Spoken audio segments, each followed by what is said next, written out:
complaining about their life and not progressing or doing things that they don't like, don't want to do, don't enjoy doing, and yet they just keep doing these things over and over again because it's a habit. So I wanted to share with you 5 habits that you could implement into your own life to get unstuck and help better yourself and your life. Um, just dive right in, I guess. That's how today's going to be. I mean, it is what it is. Probably hear my kids in the other area over there. But anyway, the first habit I have for you is to think bigger, think positively, think beyond your capabilities. One of the things that holds us back is to think we're not good enough for something.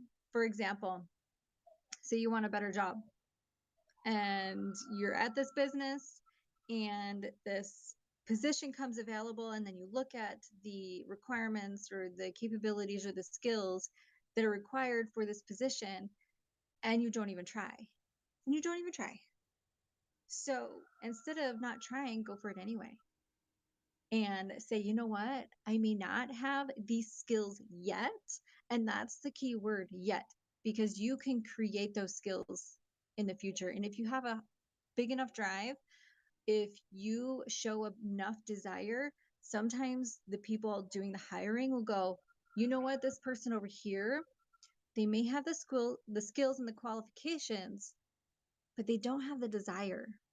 But this person, man, they don't have the skills, but that's something we can teach, but they have the desire. They really have the motivation. So let's hire that person instead. So that's why I'm saying think beyond your capabilities and go for something that you normally wouldn't. And another thing, I wrote down a little quote.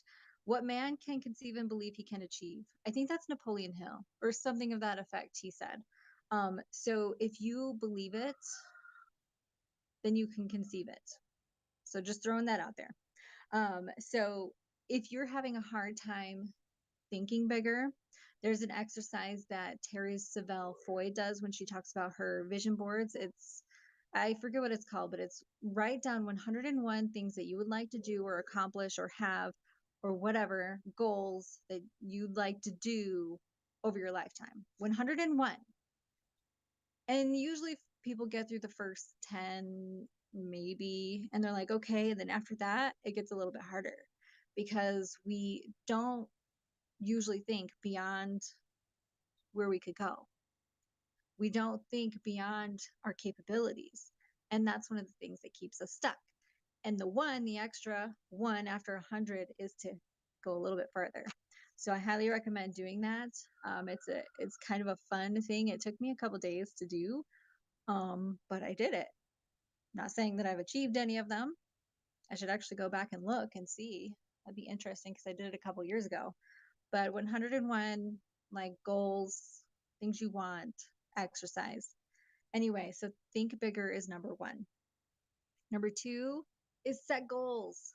Tie everything that you have going on to a goal.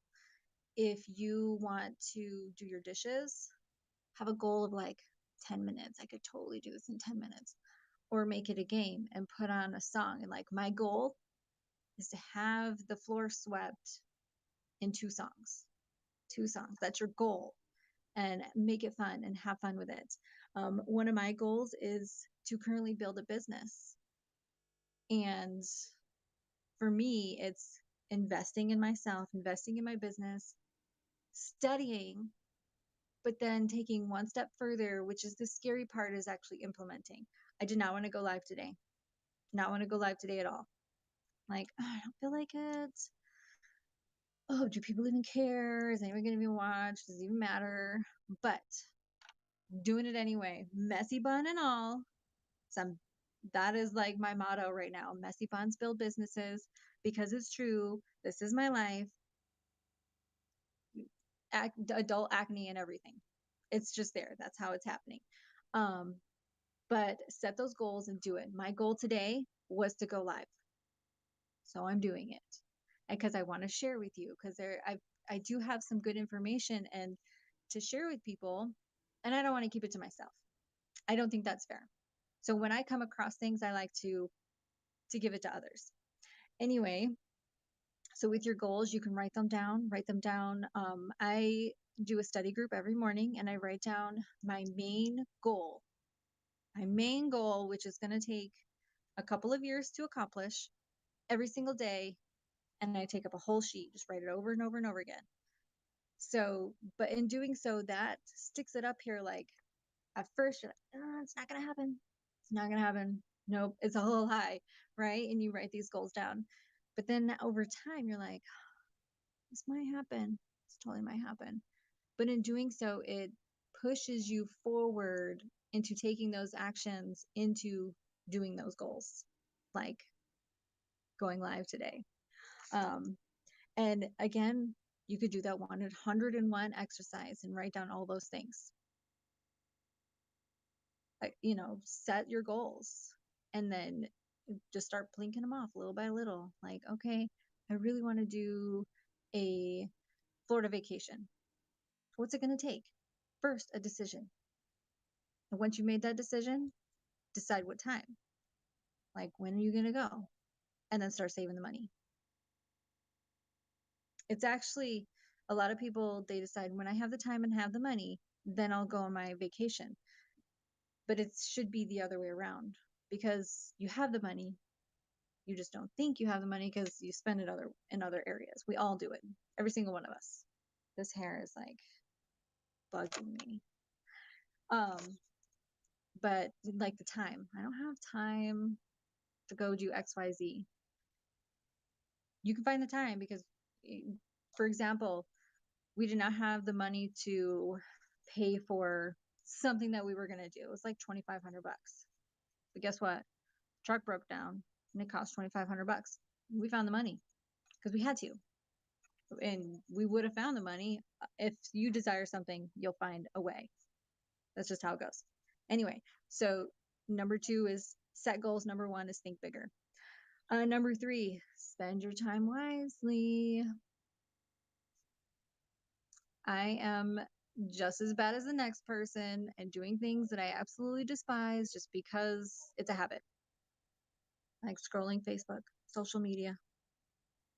It's a time waster. It's a time suck. I hate doing it, but I catch myself doing it all the time. And I know so many other people that do it. So spend your time wisely. Figure out those things that you enjoy, figure out those things you don't enjoy, and stop doing the things you don't like and start doing the things that you do like. Right, Ziva? I like writing. she's writing a book right now too. And I read it last night and it's very good. Very good. Except for rewriting. So that's a goal of hers. So I need to work with her because I haven't worked with her about goal setting. If she really has a desire to write a book, we could sit down and be like, well, when do you want this book done? Okay, how long do you want it? Or let's figure out your structure of your book. How many chapters are you going to write a day or a week? Or how many paragraphs? You don't even have to do a chapter. It's like, how many sentences are you going to do a day? Plain and simple. So make sure you're doing the things that you want to do. Avoid the things you don't want to do. I like reading. Aside from your responsibilities, you kind of have to do those unless you can hire somebody to do it. Like if you don't like cleaning your house or doing laundry or making dinner and you have a family, it's kind of, you kind of have to do that unless you hire somebody. All right.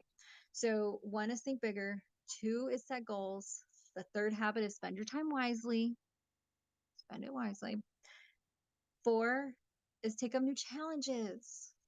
Nothing will build your skills more than taking up new challenge. Nothing will build your skills more or your confidence more than taking up new challenges.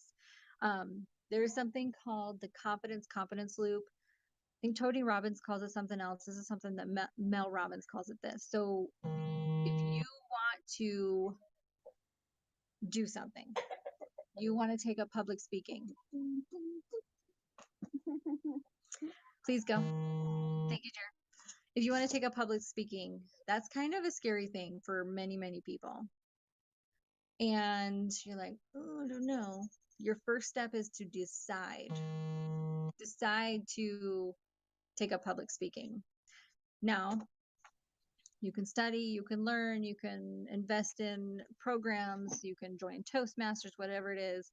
But then say you get hired or asked to do a public speech. That's going to be some scary stuff, especially if you've never done it before. But one of two things are going to happen when you do this. You'll either survive or you'll succeed. You're not going to die, I promise. It may be scary, and your brain will try to keep you from doing those scary things because it's designed to keep you safe.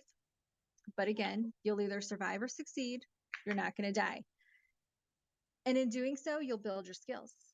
You'll be like, oh, that did not work so well, or this worked and that didn't. So maybe I need to focus on this area of my public speaking and stop saying so many the stutter, right?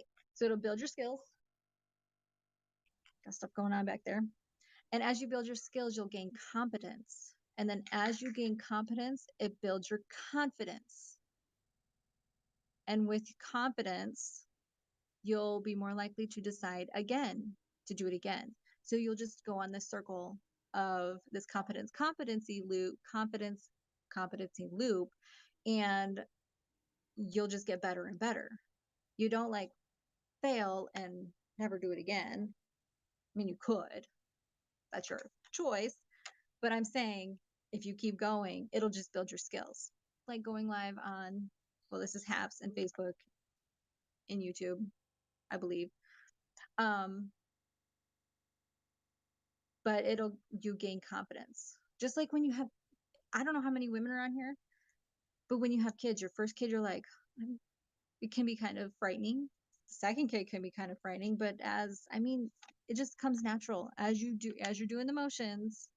You just get better and better and start managing better and better and handling it. You get third kid, fourth kid, fifth kid, however many kids. My mother-in-law had 11. She managed, she still survived, and she's got good kids. All right. So that was number 4. So 1 is think bigger, 2 is set goals. The third habit is spend your time wisely. 4 is take up new challenges. And the 5th one can be so hard for some people, but it's let go of the past and the failures that come along with it. Because you can't move forward if you're looking behind you. You're going to trip over your feet and all the things that are in front of you. You're going to step on those Legos and those cars that are on the floor if you're looking behind. So let go of the failures. You can learn from them. It's great to reflect, but not live there. Okay. Yeah. And that's what I have for you today. Now, and letting go of that past will bring you more, focusing on the future brings you more of what you want. Okay. Because if you're thinking about that, you're going to be driven towards it. But that's what I have for you today. I hope you found this helpful. If you did, let me know in the comments, because I don't want to do this if you're like, this sucks. This was stupid. I probably still do it anyway because I don't care what you think, but I do. Everybody does. It's just a mindset thing. You got to care, but then you don't want to care, but you do care. Anyway, so do the best you can today, and you'll have a better tomorrow. And that's all that matters. And sorry, distraction, kids. But you guys have a great day. Have a wonderful day, and be intentional with your time. Be intentional with your thoughts. Because what happens up here happens out here. And be intentional with your heart and give love freely.